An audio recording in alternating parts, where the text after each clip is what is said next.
এখানে যে 5-এর অঙ্কটা বলছে 5 অশ্ব ক্ষমতা একটি পাম্প আছে, যে পাম্পটা 36,000 লিটার জল 8 ঘন্টায় ওপরে তুলতে পারে। আর 7 অশ্ব ক্ষমতা সম্পন্ন একটি পাম্পকে 63,000 লিটার জল তুলতে কত সময় লাগবে? সবাই একটু চুপ করে অঙ্কটা শুনবি, ঠিক আছে? তাহলে আমরা এই অঙ্কটা করতে গেলে দেখি, ধর একবার কোনটা 5-এর দাগের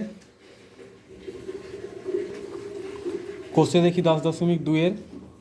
হ্যাঁ, বলছে যে তাহলে প্রথমে লিখবো অশ্ব ক্ষমতা। এখানে কোনটা চেয়েছে বল, কত সময়, তাহলে আমরা সময়টাকে শেষে রাখবো। তাহলে এখানে আমরা লিখবো অশ্ব ক্ষমতা।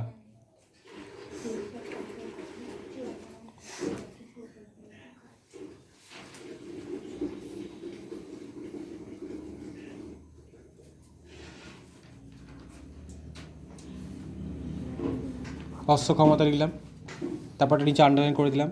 তারপরে কি, জলের পরিমাণ, জল ব্যাখ্যাটা লিখলাম লিটার, ঠিক আছে? তাহলে অশ্ব ক্ষমতা জল আর কত সময় ধরে তুলেছে, সময়টা কি লিখলাম ব্যাকেটে, ঘন্টা, মানে ঘন্টায় দেওয়া আছে। তাহলে এখানে 5 অশ্ব ক্ষমতা মানে হর্স পাওয়ার একটা মানে সে মোটর আছে। অশ্ব ক্ষমতা মানে কি বলতো, মোটরটার ক্ষমতা হর্স পাওয়ার 5 হর্স পাওয়ার। আর জলটা কত তুলছে, 36,000 লিটার তুলছে। কত সময় নিচ্ছে, 8 ঘন্টায়। এবারে অশ্ব ক্ষমতা বাড়িয়ে দিচ্ছে, কত, 7 অশ্ব ক্ষমতা। জল তুলছে এবার কিন্তু আরও বাড়াচ্ছে, জলটাও বাড়াচ্ছে। অশ্ব ক্ষমতা মানে বাড়িয়েছে, জলটাও সেই তুলনায় বাড়িয়েছে 63,000। বলছে সময়টা কত নেবে। অশ্ব ক্ষমতা, সবাই চুপ করে শুনবি, হ্যাঁ? অশ্ব ক্ষমতা কী হয়েছে বলে, বেড়েছে না কমেছে? অশ্ব ক্ষমতা বেড়েছে। যদি মানে মোটরের ক্ষমতাটা কী হয়েছে, অশ্ব ক্ষমতা মানে এক্ষেত্রে তুই ভাববি কিসের ক্ষমতা, মোটরের ক্ষমতা। অশ্ব ক্ষমতাটা বেড়েছে বা বাড়লে, এখানে বাড়লে, তাহলে সময় কি হবে, সময় কিন্তু কমবে, কারণ তুই মোটরটা জোর মোটর আসছে, তারপরে কম সময় জল উঠে যাওয়া ভালো, সময় কমবে, ঠিক আছে? তাহলে কমবে হলো, এক্ষেত্রে ভগ্নাংশটি কি হবে, ভগ্নাংশটি হবে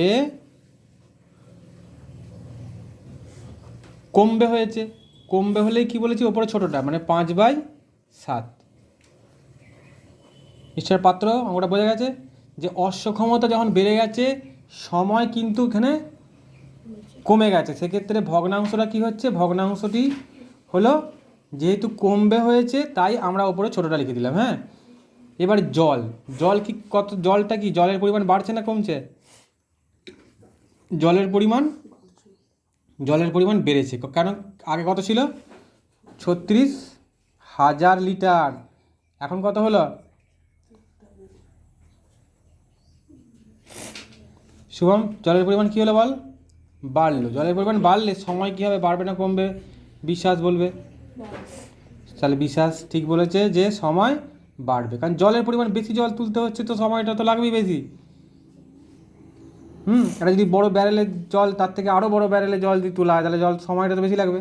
অতএব ভগ্নাংশটি কী হবে আমাদের এবারে, বাড়বে হয়েছে যেহেতু, ভগ্নাংশটি সমান ওপরে বড়টা মানে 6, 3, 3টে 0 মানে 63,000টা ওপরে, আর তলায় 36,000।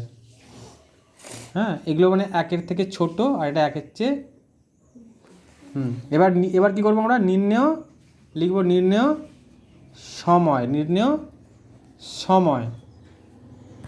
কী লিখব, সময় সমান, আমরা এখানে গেছিলো এখানটাতে পাত্র 8, এই 8টাকে আমি আগে বসিয়ে দিলাম, কোনো চাপ নেবো না, একদম সহজ অঙ্ক। 5/7টা লিখে নেবো, গুণিতক চিহ্ন কোনটা লিখবো, 63,000/36,000, ঠিক আছে? বোঝা গেছে? তাহলে এই 8 লিখলাম, এইটাকে লিখলাম, আর এটাকে লিখলাম, ঠিক আছে? ওকে। এবারে এই 3টে শূন্য এই 3টে শূন্য কাটা গেল। 7 9 63 9, 7 9 63, 4 9 কত হয় 36, 4 4 দুগুণা 8, তাহলে 5 দুগুণা 10, তার মানে 10 ঘন্টা। 10 ঘন্টা তার মানে কি সময়টা লাগবে। এবার এই যে প্রশ্নটা চেয়েছে, বলছে ওই জল তুলতে কত সময় লাগবে। অতএব জল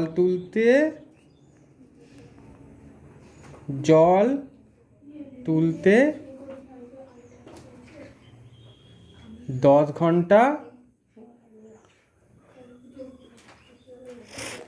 সময় লাগবে।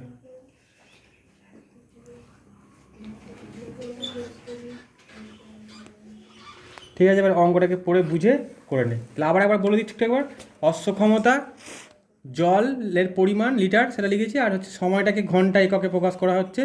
আচ্ছা, তাহলে 5 অশ্ব ক্ষমতা বেড়ে গেল 5 থেকে 7, তখন কিন্তু সময় কমে গেল।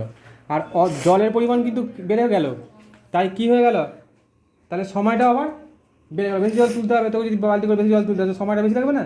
তো সেক্ষেত্রে ভগ্নাংশের ওপরে বড়োটা নিচে ছোটোটা গ্রেটার দেন 1।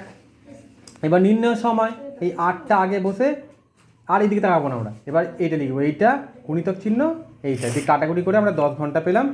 জল তুলতে 10 ঘন্টা সময় লাগবে। এই 3টে শূন্য 3টে শূন্য কাটলাম, 7 দিয়ে কাটে 7 9 63, 9 দিয়ে আবার 36 থেকে 4 9 36, 4 দিয়ে 8কে কেটে 2, 4 দুগুণে 8, 5 দুগুণে 10 ঘন্টা। বোঝা গেছে? আর উত্তর লিখে দেবে একটা, এ করে দাও, কাট করে দাও।